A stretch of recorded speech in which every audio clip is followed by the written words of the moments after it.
It's 9 a.m., time for the only garden talk radio show in Milwaukee. Tell your friends, the Wisconsin Vegetable Gardener is on the air. Join us and let's grow together.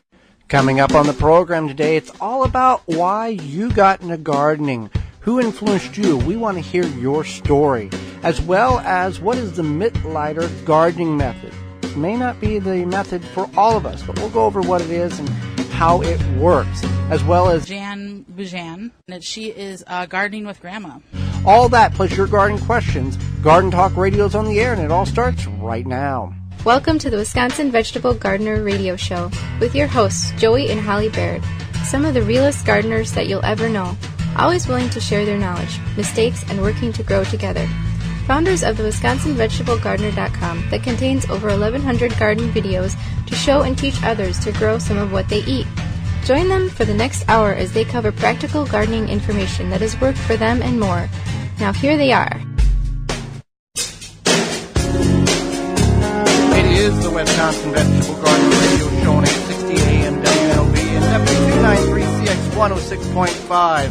So happy you've taken a little time out of your Saturday to join us on the program.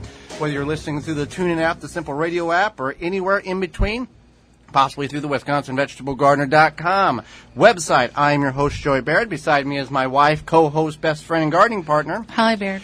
The WisconsinVegetableGardener.com is our website where it contains over 1,200 garden videos, short and long format, all to help you grow more. There's a number of ways in which you can contact the program.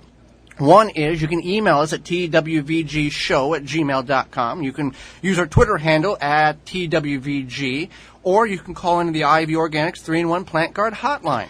Ivy Organic 3-in-1 Plant Guard naturally protects plants against damaging sunburn, insects, and rodents, protects newly installed plants and trees, shields pruned and damaged surfaces for use on your roses, fruit and nut trees, ornamental trees, and shrubs.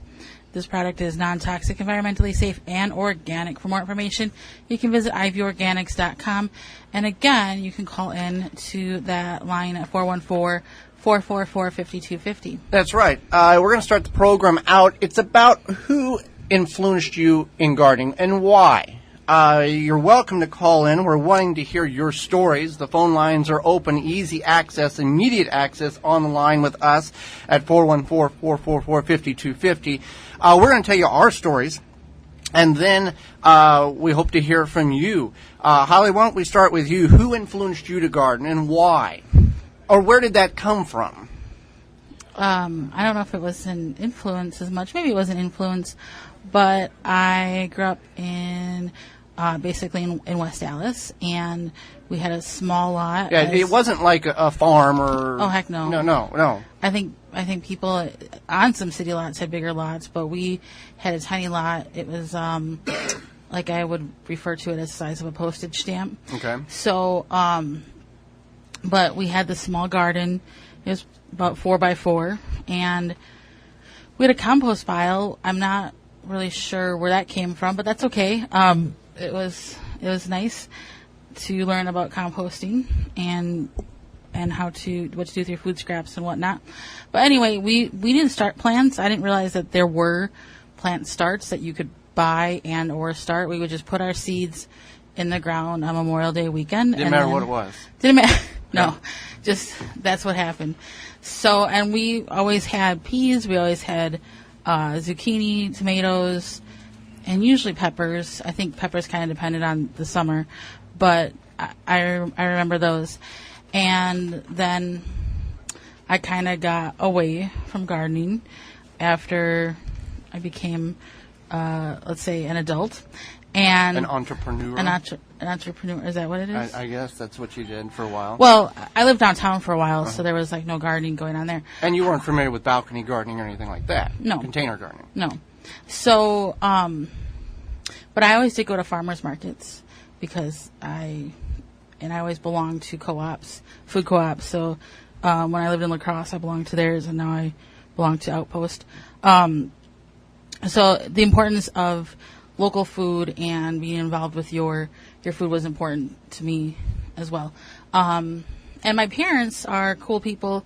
They took us to like the landfill to show us where our trash went to. They're very like big on recycling, reusing, repurposing, and I think that's where you and I really connected. when we first started dating was not just the gardening aspect, but the being like good stewards of the earth. And with that small garden, it wasn't no level of, we're going to can this up. It was just had enough for a meal or slice of tomato up type of thing. Right. We would make a zucchini bread. Well, anybody that grows a zucchini understands you put one zucchini in, you get about 700 pounds of zucchini off one plant, and you're good to go. Yeah. And you just got to harvest it at the right time. Well, I grew up on a farm in southern Illinois. Some of you have heard this story, and this is new to some of you. How big of a farm, Joey? 1,000 acres. And at the point, and what kind of farm was it? Was it a dairy farm? No, it was not a dairy farm. It was a beef farm. At the time that I was still there, we had about 2,000 hogs, pigs. We had 300 head of cattle, 1,000 tillable acres. Now current time, there's still 1,000 tillable acres. They've up to about 500 head of cattle. They've gotten rid of the hogs altogether, because the market has went through to a commercial standard. In the mid-'90s, we were the top 5 largest privately owned family hog farm in the state of Illinois. Mm-hmm. So there was a lot going on there. But we always had a garden. It didn't matter, grandma, us, whatever, we had a garden. And the garden was probably what you see in our videos, about 1,800 square feet, probably a little bit more, good size. We always had, now it wasn't an organic gardening like we would say organic gardening is. It was, we used the manure, aged manure for the compost. We used fertilizer. I think we used, it was whatever was available at the farm store, 10, 10, 10, triple 13, whatever the case was. And we always grew everything. Now, tomatoes was the staple, peppers, beans. We had grapevines, berry bushes, blackberry bushes, but we didn't, eggplant wasn't a thing that we grew. Kohlrabi was a hit and miss thing. Pumpkins we didn't grow really. Sweet corn we always grew because we always mixed it in with the agricultural farm, corn.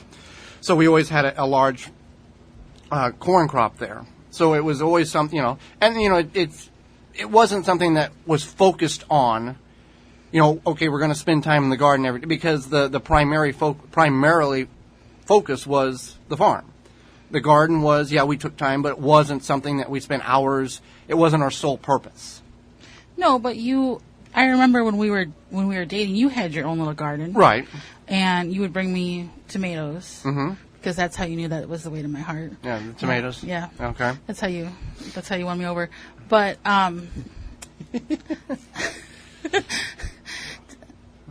so that's interesting that you had it was. You say it wasn't a priority, but I've seen your parents' garden, your grandparents' garden, and it's definitely something that they're very good at. Well, on all farms, I can't speak for everybody, but everybody that I was aware of, in dairy farm up here in Wisconsin, if you had a farm, you had a garden. Oh, yeah. Because you had the land available. Mm-hmm. It wasn't like, okay, well, we'll just go to the store and buy the tomatoes that taste like cardboard. You grew your own because that was something that was passed down. You had the space. The garden had been there since 1921 type of situation where you always had somewhere to grow, and you preserved it because farmers... So talk about that a little bit.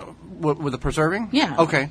Farmers most farmers, I speak from what experience I know, they don't have a farm because they're making millions upon millions of dollars. They do it because it was something that they were passed down. It's what they love to do. They love to provide. And that's all they really, they've got an investment. Now, some farmers have decided to rent out to other larger entities to their property. But anyway, but they do it because they love to do it. We preserved, we canned, water bath canned. We never pressure canned. We always water bath canned. Ketchup was all the time, was something that we did. Green beans was water bath at the time. Now the National Home for Food Preservation. Yeah, the National Center for Home Food Preservation says you have to pressure can your green beans. You can dilly bean them. Yeah, you can make dilly bean. Yeah, you can freeze them, but we always water bath them. So it was always process all the summer to preserve what we were growing. Grape jam, grape jelly, grape juice. You have grapevines. Grapevines. And what's the other one? Is it blackberries? Blackberries is a big thing that they have now. Mm-hmm. Potatoes, we always had, a couple of 100 feet of potatoes that we would harvest throughout the summer. It wasn't like we do now in our videos where we harvest the whole patch because we need that space for the next thing to go in. You had the space. We had the space, so they just sat in the ground and kind of stayed in dormancy. Now, by the end of the year, we'd harvest up what was left over before the frost or freeze come, but we would, and the weeds were always there because we never weeded. We weeded, but it wasn't like, okay. It wasn't a priority. It wasn't a priority. Right. You were busy doing the farm stuff. Right. It was the survival of the fittest, right. Which that's kind of how that works out. The reason why I asked if it was a dairy farm is because when I tell people here in Wisconsin that you come from a farm, they're like, because dairy farm? That's the instant thing. Right. Yeah. Because if you didn't have a dairy farm, I guess you wasn't considered a farmer. I don't know. It's just because it's the dairy state. Okay. Yeah, I know. But yeah, we always had a garden, and plus, when we tell people, well, how big should a garden be? Well, get something in which you can manage. And that's just it. Like us being city people, and my parents worked, and especially my mom short 2 jobs, so we didn't have time to manage a large garden. And as teenagers, even though we were involved, we were still teenagers, and we had friends and wanted to not be sitting in the backyard gardening necessarily all weekend or whatever. So that's what we did. We had grocery stores, within walkable distance and whatnot. And that was the thing. A grocery store for us was 20-minute drive. Right. Yeah. I have been there plenty of times. So that's why it was different for us. But it's still, I'm grateful for it because it gave me, skills and an idea of where food comes from and that it's grown in the ground. And some people don't have that. A lot of city kids these days don't necessarily think about that kind of stuff. Oh, and it's, you want to know, when you ask people, why do you garden? Or when people ask you, why do you garden? You want to have a realistic answer. The answer of, I don't know. Then you really need to reevaluate a lot of things in your life. Well, because maybe it's just a nice hobby for you. Well, and that's the thing. It's a hobby. Mm-hmm. It's something that's been passed down. Aunt, whoever, uncle, grandma taught me how to do this.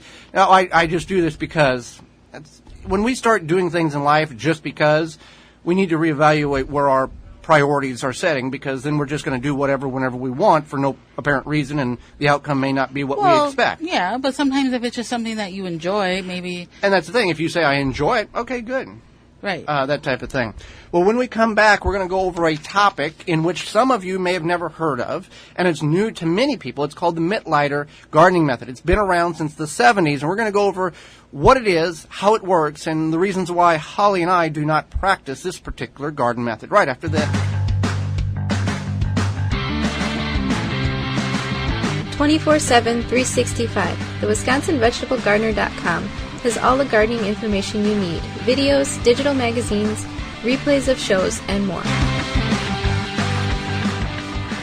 Beans and Barley Market and Cafe, a neighborhood specialty grocery store for the east side and greater Milwaukee area, where you can find all you need, from fresh produce to bakery to organic frozen dinners, from wine to fresh squeezed carrot juice, a health food store with hundreds of products, vitamins, supplements, bath and body items, magazines, cards, books, and a knowledgeable staff. Catering available, open daily at 8 a.m. The restaurant serves breakfast, lunch, and dinner 7 days a week with a menu of good, healthy, homemade food, including vegetarian and non-vegetarian specialties. 1901 East North Avenue, Milwaukee, 414-278-7878, and online at beansandbarley.com. The Tree Diaper is an advanced plant hydration system. It is an innovative device that captures and holds the water around your plants once full and hydrates them slowly when the plants need it over a period of 30 days. From half to 30-gallon capacity based on your needs. And easy to install even for a first-time gardener. The Tree Diaper reduces weeds, protects plants, enhances root growth, and prevents overwatering. Whether you're growing trees, vegetables, flowers, houseplants, in containers, or the ground, your plants will benefit greatly by allowing the Tree Diaper to do the work for you. Find out more at treediaper.com. Made in the USA. The Handy Safety Knife is a patented, high-quality knife that's worn like a ring, so it's always conveniently at hand and very easy and efficient to work with. That's why you'll find the Handy Safety Knife at work in a wide range of industries and applications. Learn more at handysafetyknife.com. Place an order for your business. Call toll-free 866-294-3424. Use coupon code WVG to get 10% off and free shipping, one-time use only at handysafetyknife.com. Shield and Seal vacuum sealers, and the highest quality vacuum sealing products, unique black and clear and all black bags, protecting your produce and product better than traditional bags. Find out more at shieldandseal.com. Root Assassin, a garden tool that does all the root functions with its advanced shovel that has serrated edges on both sides. Find out more information at rootassassinshovel.com. A sunflower more than just one flower?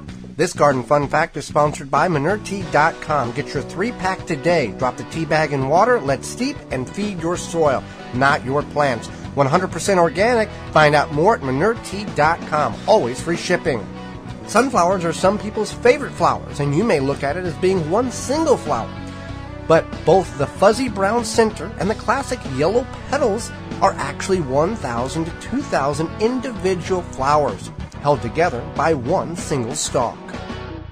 Rebel Green, responsibly made natural products that are good for you and the environment. Made in the USA, plant-based, vegan, and always toxic-free. Find out more at rebelgreen.com. Use coupon code WIVEG15 to save 15% off your next purchase at rebelgreen.com/shop. Blue Mel's Garden and Landscape Center offers an awesome selection of high-quality garden and landscape products. We have just the plants you're looking for: annuals, perennials, veggies, herbs, and more. Plus, you can always count on us to answer all of your questions and offer expert advice. Blue Mel's also carries the largest selection of bulk landscape materials in the area. Enjoy a beverage from our coffee shop while your kids run around in our huge playground. Join our growing list of highly satisfied customers. Visit the garden center that offers everything you're looking for. Visit Blue Mel's today.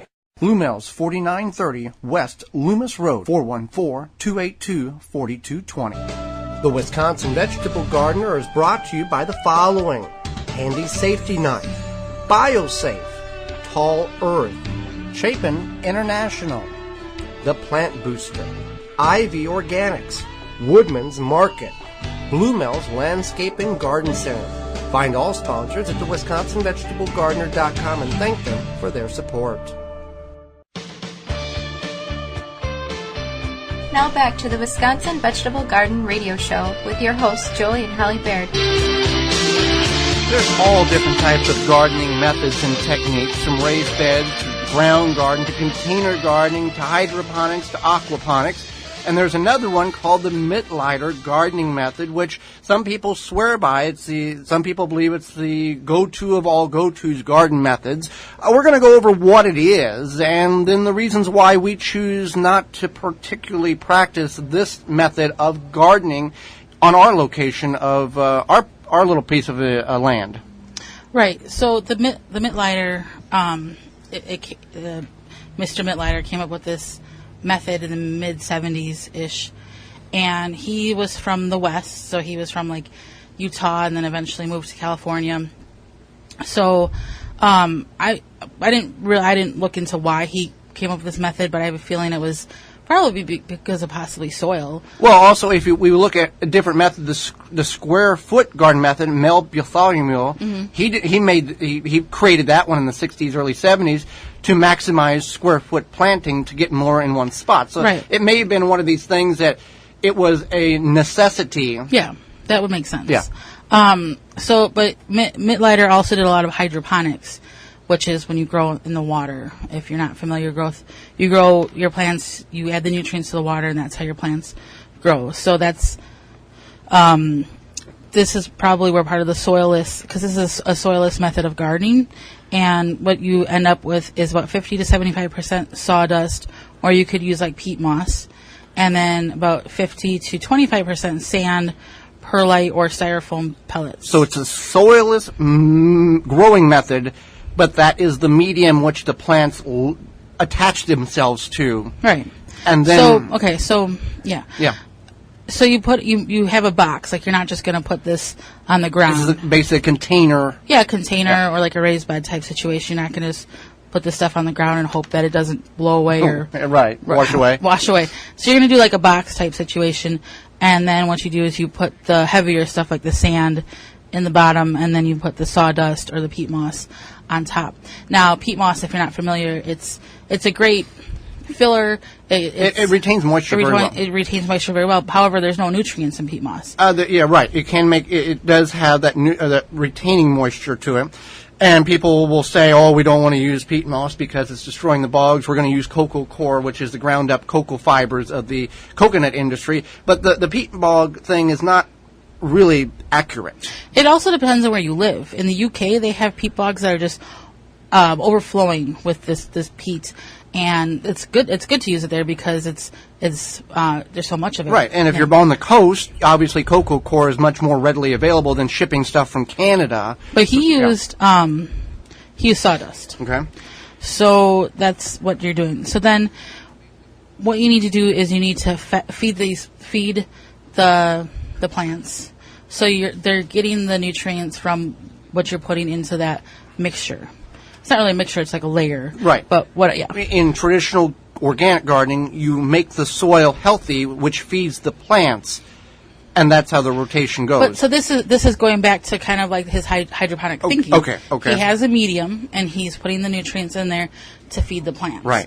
So it makes sense in that way. And there's thousands upon thousands of people do this. Facebook pages, websites. Yeah. This is not just something that 7 people in the Pacific Northwest practice on a regular basis. This is a regular thing. I think one benefit here was you probably don't have a lot of weeds. Because you don't have don't have any soil. And what weeds are there is easy to remove, just like putting compost in a raised bed. Or like the straw bale method. The straw bale method, right. But the straw bale method, I like it because you're taking that straw bale and you're making it into basically a living being of a sort. You're feeding the organisms. Feeding the organisms to allow that to become what's feeding your plants. You're not feeding your plants. So it's kind of, it's like you have a host and you're feeding the host to feed your plants. Right. Is what it is. Anyway, so then you have to add, it's 16 different nutrients that get added, and you can make your own mix. Now you can buy it online, but what it is essentially is Epsom salt, and then you need like a 16-8-16 fertilizer, like a 20-10-20, or even like a 16-16-16, and NPK, that's nitrogen, potassium, or nitrogen, phosphorus, and potassium. And those are 3 vital nutrients to any. Yeah, those are the essential nutrients. Yeah. Then there's sub-nutrients and micronutrients. And this is where a lot of the traditional organic gardeners do not like this method, because they're saying there's only 16 nutrients in which this particular method indicates that is needed for the plants to grow. If you watch or listen to or read about organic gardening, you've got the 3 main nutrients, which you just spoke about, the NPK. Then you've got 20 calcium, magnesium, copper. You've got up to 110 micronutrients, which the plant can use to better develop and get better fruit production. Vitamins, minerals, all of that. Right. So then along with the three major ones, the NPK, then it has calcium, magnesium, sulfur. So that's 6 that you have. Then the Epsom salt, which is basically more magnesium. So that's 7. And then you have 9 other trace elements. I did a lot of research. It doesn't really say what trace elements there are, but basically the bulk of it is going to be your NPK, your calcium, magnesium, sulfur, and then the Epsom salt. The Epsom salt, if you're adding magnesium, Epsom salt is magnesium. That doesn't quite make sense to me, but and this is something, from what you have found and what I have found, there is not go to this website, this is how you create this mix. This is a commercially reliable mix, so you have to physically go purchase? Yeah, you have to purchase it. You can make your own. Okay. But it's, from what I've read, it's like, it's not where, sometimes if you make your own, you're saving money. It's not really that. Either way, you have to, it's a cost. And I think that's why, a lot of people don't like it. Because they continually have to spend money. Because you have to feed your plants weekly. Right. So, like, for example, when we fertilize in the beginning, the mid-season, and then, we add leaves to the garden in the fall, which is essentially a part of fertilization. We're feeding the soil. We're feeding the soil, right? With this, you can't feed the soil because there's no soil to feed. You have to create a liquid, essentially, or a material that can break down to the point where the plants can uptake it within that time frame. And I even said to Joy, I said, feed your plants once a week. I'm like, no, that's too much work for me. But, however, building your soil might be too much work for you. So I think it just kind of depends on what type of gardener you are, how you understand soil science. I understand soil science in great depth. But if you're just like, I want something simple and easy, I would personally probably go the hydroponic route if you're going to invest this type of money. Right. But it definitely is something to think about if you are like, hey, maybe I want to try something new. And this is not something we practice, but from what we've seen and and people that we've followed and read about, this is a phenomenal method of gardening, and it works for them. Not all gardening methods or techniques is perfect for everybody. It's based on your region, based on your needs, based on sometimes your finances, on whether or not a particular system or technique will work best for you. Definitely. So, yeah, you have to think about that kind of stuff. So that is the Mittleider gardening method. Well, when we come back, we're going to have Jan Bujan. So we had a little situation with our guest. Our original guest fell through, so we found her. We're glad we found her. We were recommended by her. We were recommended. She is gardening with Grandma. Yeah, we will be right. We'll be with her. She will be with us right after this.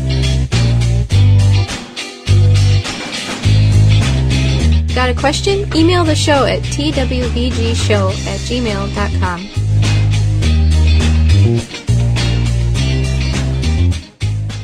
Haas Tools wants to help you grow your own food. From seed starting supplies, hand tools, drip irrigation, harvesting equipment, and a complete line of all-natural pest control solutions, they've got you covered. Keep your garden weed-free with their time-tested, American-made wheel hose that are built to last a lifetime. And their precision garden seeders have proven design for planting a wide variety of seeds. Haas Tools has what you need to get the most out of your growing space, large or small. Free shipping and outstanding customer service. Shop online or request a free catalog at HaasTools.com. I know you're looking for an alternative to harsh chemicals, but you want professional strength products. BioSafe's garden line gives you just that. Professionally used for 20 years, available to homeowners. Organic solutions that are effective. They offer an array of eco-friendly products, from plant food, fertilizer, to one-of-a-kind herbicides, organic weed killer. BioSafe's products can be used around children, pets, wildlife, so you can enjoy your yard more. Grow stronger, healthier with BioSafe. Find us on Facebook at BioSafe Home and Garden, and visit us at biosafe.net to learn more. Get 10% off your next purchase at biosafe.net by using coupon code TWVG at checkout. Pomona's Universal Pectin is high-quality pectin that gels reliably with low amounts of any sweetener. If you're trying to reduce the amount of sugar in your diet, you'll love Pomona's Universal Pectin. Now you can make healthy homemade jams and jellies sweetened to your taste. You can use sugar, honey, or any alternative sweetener you'd like. Pomona's Universal Pectin keeps indefinitely when stored in an airtight container. Easy to use, versatile, and comes with directions and recipes in every box. Find out more and where to buy at PomonaPectin.com. Available at most natural food stores and online. Flame Engineering, home of the Weed Dragon, the perfect propane torch kit for home and garden use. For killing weeds, no need to pull or spray. 100 other uses. Find out more at flameengineering.com. Purple Cow Organics quickly and naturally increases the uptake of nutrients and water to your plants with their new bioactive vegetable supercharger designed to meet the unique needs by helping the living organisms in the soil help plants uptake the nutrients more quickly through their roots and leaves. Find out more at purplecoworganics.com. The Gardener's Hollow Leg, the debris and harvesting bag you wear, comes with its own belt attachment, perfect for doing light pruning, weeding, harvesting on the ground or on a ladder, and many other uses. Find out more at thegardenershollowleg.com. Save 10% by using the word veggies at checkout. The number one key to healthy, productive plants are the roots. Starting from seed to full-grown plants, rootmaker.com has the answer. From seed starting trays with an innovative design that air prunes the roots, creating a fabulous root system, never again will you have root-bound plants, to multiple gallon grow bag sizes to raised beds. Rootmaker.com has your grow needs covered. Visit rootmaker.com. Do you have a problem with deer or small herbivores eating your vegetation? There is a natural solution that is safe for your pets and family. Bobex is the answer. An environmentally friendly solution to protect your plants, will not wash off, and is guaranteed. Bobex Deer was independently tested against 9 known competitors and rated 93% effective, second only to a physical barrier. Bobex can be used on all types of ornamentals, trees, and shrubs. Ask for it by name at your local independent garden center. Find out more, visit Bobex.com. BOBBEX.com. The Wisconsin Vegetable Gardener Radio Show is brought to you by the following: Haas Tools, Tree Diaper, Root Maker, Seeding Square, Rebel Green, Dripping Springs Oil, Zaz Products, Shield and Seal, Pomona Universal Pectin, Find all sponsors at the WisconsinVegetableGardener.com and thank them for their support. Now back to the Wisconsin Vegetable Garden Radio Show with your hosts, Joey and Holly Baird.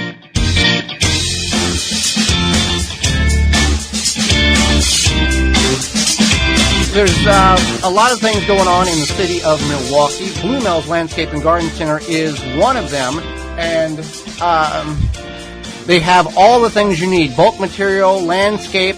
Coming up, we'll talk about, they're going to have two... They're going to have some market days. Yeah, market days. And it's the last 2 Saturdays of August. Yeah, they're going to have crafts. They're going to have, like a farmer's market atmosphere. They're going to have a lot of things going on there. As more details come out, we will be there both days. They're on Saturdays.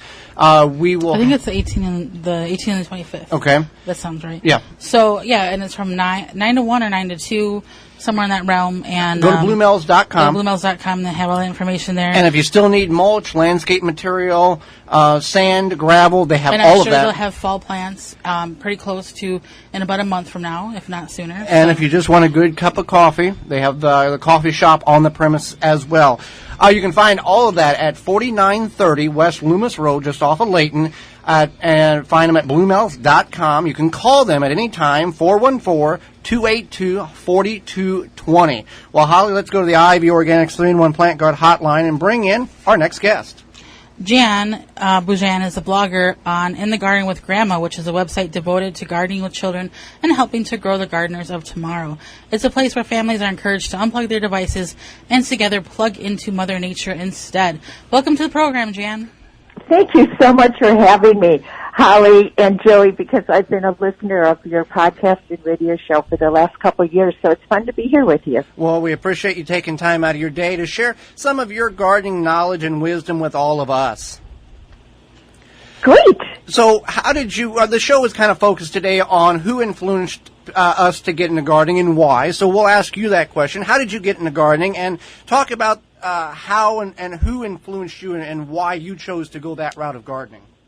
Okay. Well, my answer will probably not surprise you, because I know when I ask gardeners this question, many times the answer is my grandmother. And that surely was the case for me. Now, I come from a long line of gardeners, including my parents and my aunts and uncles. So it really was a strong part of our family's identity. But my biggest influence was my Croatian grandmother. And when I was growing up, I spent a lot of time with her. We called her Majka, which means mother in Croatian, and she was just an amazing woman. Like most other women of that generation, she really did it all. She had a beautiful garden with fruits and vegetables and flowers, and she cooked and she baked, and she either canned or fermented everything that came out of the garden. And I loved going over to her house to play with my sister and brother in the garden. And I guess the word that I want to emphasize here is play, because that is what children love to do. Now, I'm sure I probably, quote unquote, helped in the garden a little bit, but mostly I remember it as a place where I was allowed to play and pretend. And I especially loved to pick things out of the garden. And one special memory I have was when I was probably 7 or 8 years old, and my grandma let me pick a kohlrabi. And she took a really sharp paring knife, and somehow, and you know how difficult this is because you're gardeners, somehow she peeled that kohlrabi in one long, unbroken curl, and she cut it in half, and we shared it right then and there. And to this day, it's one of my favorite veggies from the garden. And many years later, when I became a grandmother, I knew I wanted to garden with my grandkids. And I like to think that things have come sort of full circle, because just the other day, my granddaughter pulled out the last kohlrabi from the spring, and she and I shared it in the garden. So that's sort of a long story, but the most important influence on me was my grandmother. Well, is there anything that from your childhood, and I'll tell you why I asked this. My grandfather, he just turned 83. He will not eat blackberries. He does not want blackberry pie because he remembers as a child him being forced to pick wash tubs full of blackberries in the summer, and from then on he will never touch a blackberry or a raspberry ever because of that. Is there anything that's traumatic from that type of level in the garden from when you were younger? I have to be honest with you, there isn't. I do have memories of gagging on eating beets at that age. Now I absolutely adore beets, but there are certain things that my family would fix that I just didn't like to eat. But no, I don't have really any traumatic memories of not touching anything now. So why do you feel it's so important to have children work in the garden and be part of that? Oh, wow. Gardening has so many advantages for kids, and I probably could go on and on about this topic, but I'll touch upon a few things. I would say the most important reason to garden with kids is that it gives kids the opportunity to really experience the miracles and the wonder of the natural world. And for many reasons these days, many of our kids are experiencing a disconnection with nature. And there are many people, like you may be familiar with Richard Louv, who wrote the book The Last Child in the Woods. He feels that kids are suffering from the side effects of what he calls nature deficit disorder. And I just think that is so timely at this point in time. Now, the good news is that more and more studies are showing that gardening can help children, and all of us, quite honestly, lead better lives and healthier lives. And it can help kids from becoming overweight and even help with anxiety and depression. But, kids are naturally curious about the world, so when you walk outside the door, and if you've got a garden, what are kids going to see? Well, they're going to find seeds, and you know how small those tiny tomato seeds are. You put one of those in the palm of their hand, walk over to the tomato bush, and explain to them that all those tomatoes that you see that we're going to be enjoying came from that one tiny seed. And it's just miraculous. They're going to find lots of bugs. Mostly kids are fascinated by insects. I know my grandkids are. You won't be in a garden for more than 30 seconds before you start noticing things like bees and spiders and butterflies and earthworms and the lightning bugs at night. And if you're lucky, maybe like we did last year, we found a well-camouflaged insect like a praying mantis. And kids are smart. They'll quickly learn to distinguish, if you help them, the good bugs from the bad bugs. And they'll really feel a sense of accomplishment by doing so. And, of course, they're going to see wildlife, rabbits and chipmunks and birds and frogs. They'll understand why you might be putting up chicken wire to keep the bunnies out of the beans, or why you might be putting the cabbage under a row cover to keep them away from the cabbage moth. And you're helping them understand that all these things are related. And eventually, they come to think of themselves as gardeners. And by watching you, your kids will learn how to do all the things that gardeners do. And they're going to be healthier because of it. You and I both know that all this gardening requires plenty of exercise on our part. Produce tastes a lot better when freshly picked. So children who grow up eating homegrown veggies are much more likely to eat them in adolescence and beyond. So I guess you can tell this is a topic I could go on and on about. But if one of your listeners is interested in gardening, but they don't know where to start, there's lots of help and support out there, and they just need to take one step at a time. We don't need to have a perfect garden. We don't need to know everything there is to know about gardening before we can teach kids how to garden. So I always tell parents that children only need a willing grown-up gardener, not a perfect one, to work alongside them. And if we're willing to do that, Mother Nature usually takes care of the rest. Awesome. I definitely agree. Everyone, especially children, are distracted these days and love their electronic devices. How do you keep them engaged in gardening? Well, again, that's a timely topic and an important one. Of course, it's important for us to model putting away our devices while we're outside. and model for them that getting out in the yard in the fresh air and sunshine is just part of what our family does. But quite honestly, once kids get to elementary school, especially let's say third grade and beyond, this gets more and more challenging. They're using technology in school every day. Their friends are using technology.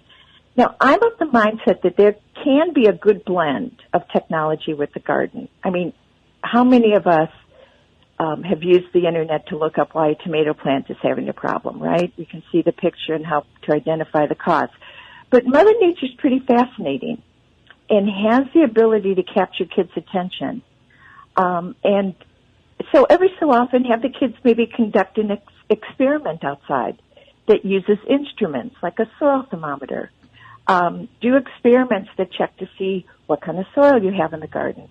Kids like science and like to do experiments, so provide them with the opportunity once or twice a month to do that.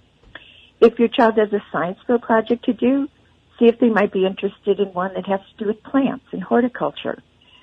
Check with your local garden center or library or CSA to see if they offer children's programming on gardening.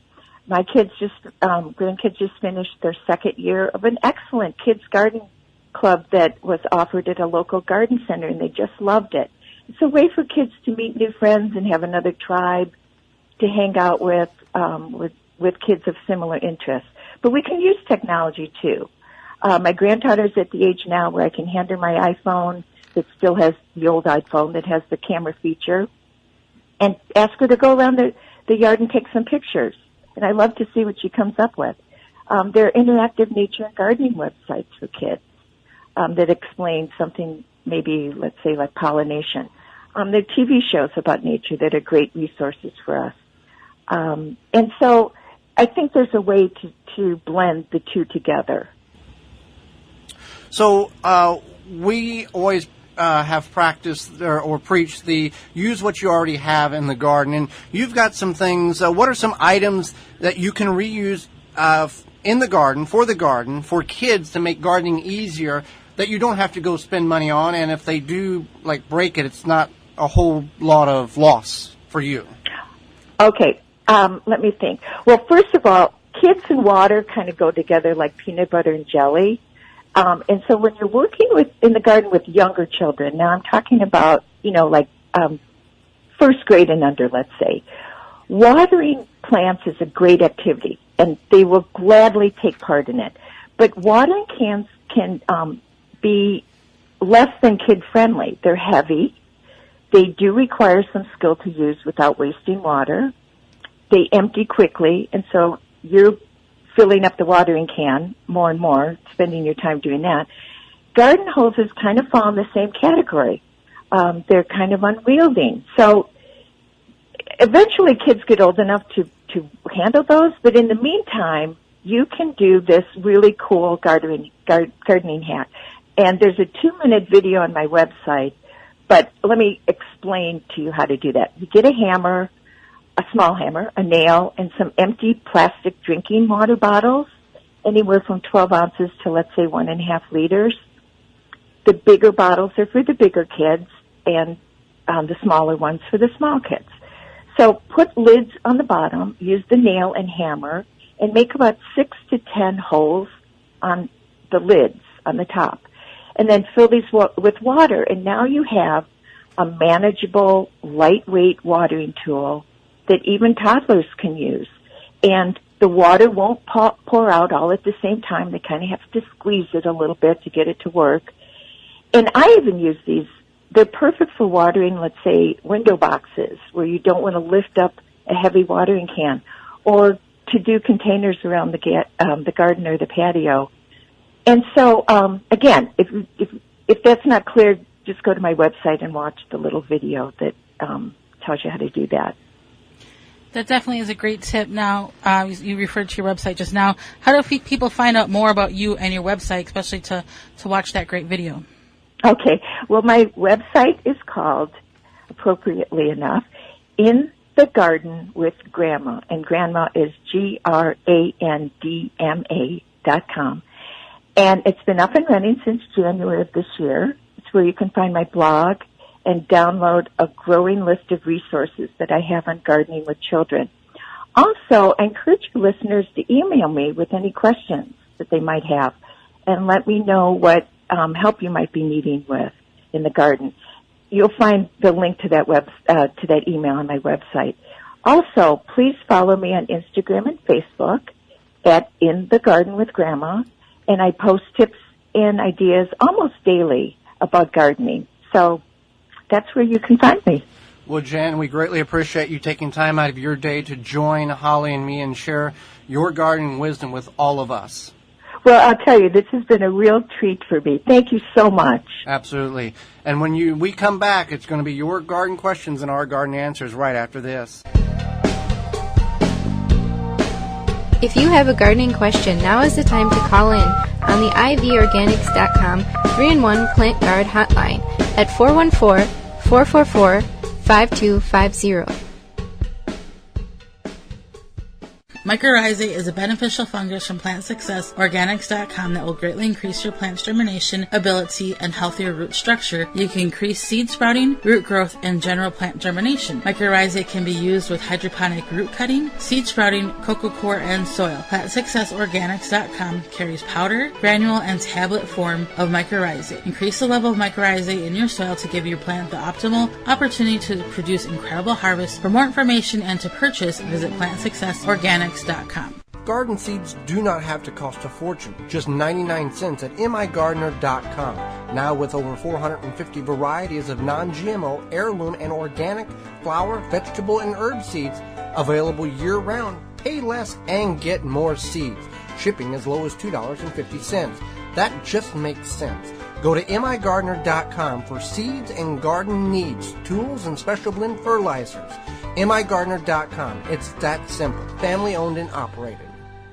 I know you're looking for natural and organic food, but at a great price. I've found the place. Woodman's has what you need. Woodman's offers a huge natural and organic selection with some of the area's largest organic meat, produce, and dairy departments. Shop consciously, but it won't break the bank. They have aisles of all the organic food, snacks, and treats you've been looking for, so you and your family can eat healthier without overpaying. Visit their Milwaukee area store locations, Kenosha, Menominee Falls, Oak Creek, and Waukesha, or visit woodmans-food.com to find the nearest location to you. Zaz Products, offering great quality supplements that can help personal health and increase longevity. Committed to bringing you the highest quality products at the lowest price. Find out more at zazproducts.com. Tall Earth Wood Treatment, all-in-one preservative and stain, offers lifetime protection and creates a unique silver-aged wood finish. All ingredients are non-toxic, eco-friendly, perfect for garden beds and veg trucks. Find out more at tallearth.com. Free shipping on all orders.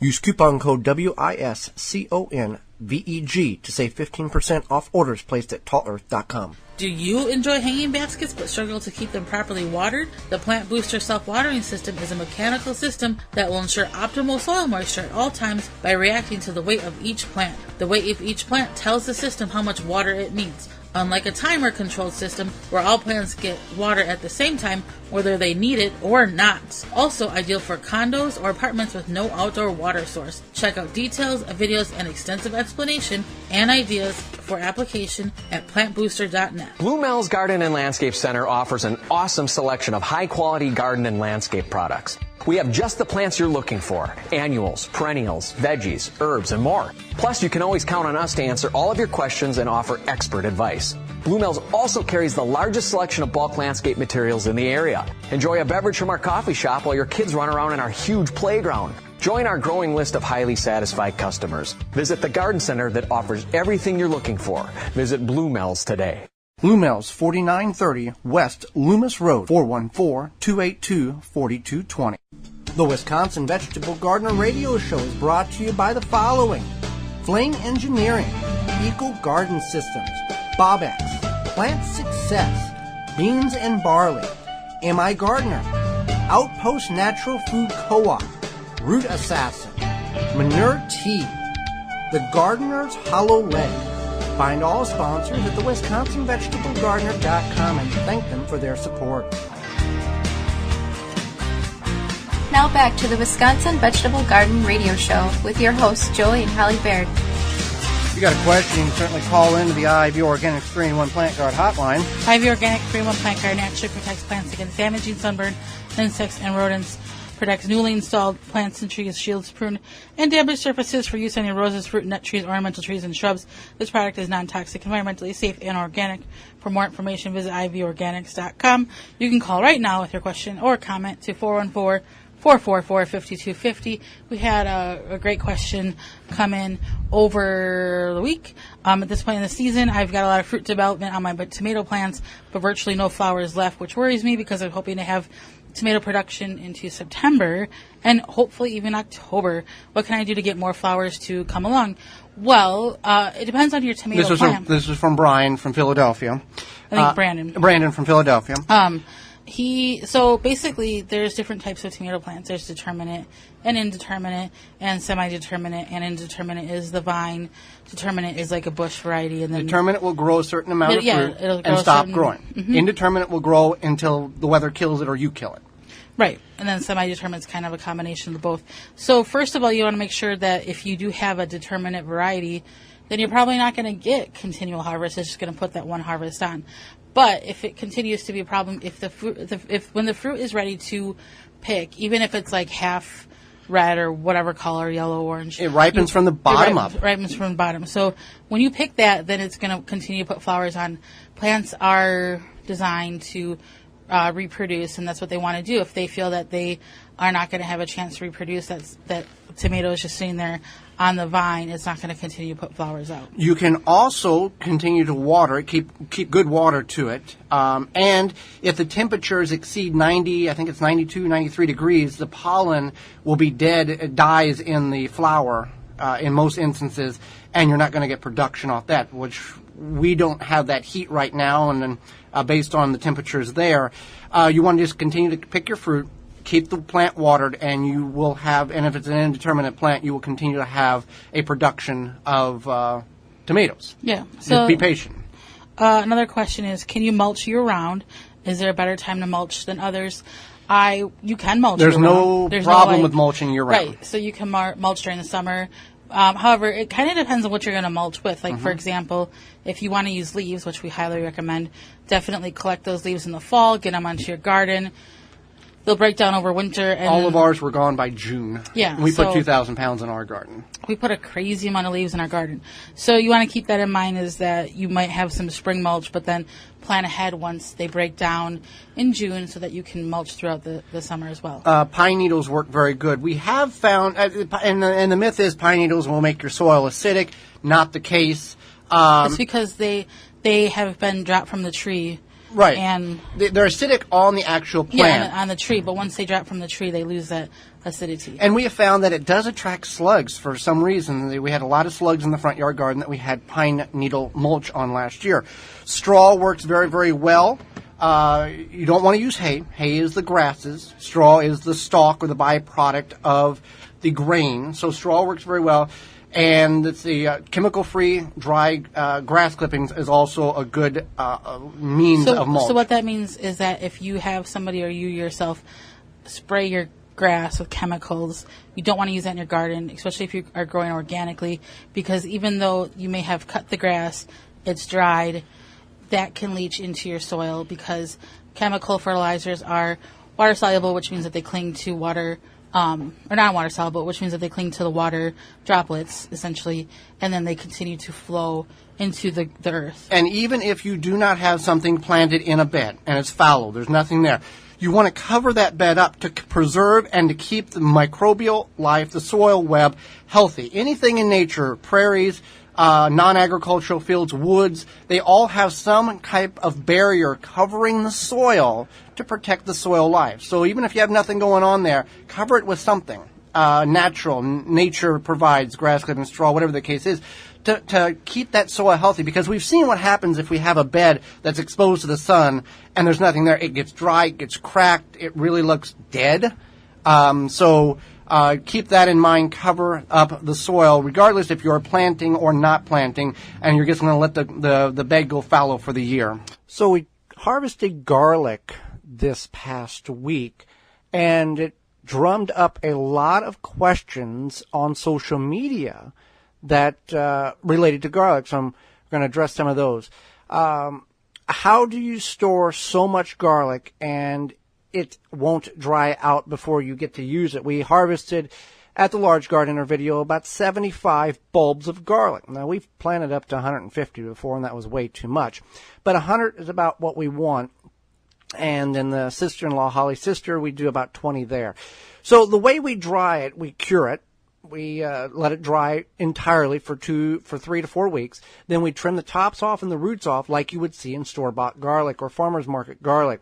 And we just keep it in a cool, dry place. Air circulation, a cardboard box. You don't want to put this in a bag. You can put it in like one of them shelving units. Just allow it to have circulation, cool, dry place. Keeps for 8-9 months. You can get a year out of some of this, but that's pretty much the limit on the lifespan of the garlic. What varieties do you grow? Well, we grow a number of varieties. We don't specifically plant and keep those varieties separate to all the other ones. If the way you plant garlic, you take the largest cloves from the largest bulbs and plant them in October, and then you harvest them late June, mid-July, and those will give you the most opportunity for the largest bulbs at harvest. We grow Spanish Roja, Georgia Crystal, German Hardy, and Purple Galaxy. I believe is the 4 varieties in which we grow. And it's phenomenal garlic. When we give it away, we say use a quarter of what you normally would use with store-bought garlic because the intensity is so rich. It's not hot or spicy. It's just the richness of that the garlic. I have sweet corn growing in my backyard, and I noticed several of the corn stalks are very large, and then at the base there are new stalks coming out of the ground. Do I leave them alone? Do I pull them out? What do you suggest I do? Okay, so in tropical, I think it's banana trees, they call them pups or additional growths. They're like little corn stalks, and if you leave them alone, they're going to eventually grow. What you want to do in a backyard situation is just cut them at the base. Leave the mother stalk or the main stalk alone. Do not pull them up because you'll disrupt the roots and potentially kill the main corn stalk. Just cut them off to keep them from sucking up the energy in the soil that main plant or that main stalk has. Any of the secondary small stalks that are coming off the main plant at the base or growing secondary plants, just cut them off. You'll be fine with that. That will do it for the show. We appreciate you tuning in, as always, and taking time, a little portion of your day to join us. Program and note, join us next week when we're going to talk about watering. The hot days of summer are here and are more to come. Are you watering, and how often, and are you doing it correctly? As well as it's time to start planning to plant for fall, to get another crop of those cool weather vegetables in the ground for a harvest before winter. Riley Brock will be with us, a representative of Imperfect Produce, a company that was founded on the premise to ship out and sell produce that is not perfect. More than 20% of fruit and vegetables in America that is grown on farms never leave the farm because they're not perfect enough for the grocery store. We're going to talk about how the company has made an impact on that wasted food that many farmers would throw out because they just will not buy the grocery stores won't buy the product. Miss any portion of this program or want to revisit it in its entirety, you can certainly do that by going to the radio tab at the WisconsinVegetableGardener.com and clicking on the radio tab there to see full in-studio video or download a full-length podcast form of this program. Want an individual interview or a specific topic or segment? Go to the highlight tab on the main page. Until next week, for Holly Baird, I'm Joy Baird, and we will see you in the garden. You have been listening to the Wisconsin Vegetable Gardener Radio Show. Tell a friend and join Joey and Holly again next week so we can all grow together. The Wisconsin Vegetable Gardener Radio Show is a production of the WisconsinVegetableGardener.com in association with WI Garden Media, broadcast live from the WNOV 860 AM and the W293CX 106.5 FM, Courier Communication Studios in Milwaukee, Wisconsin.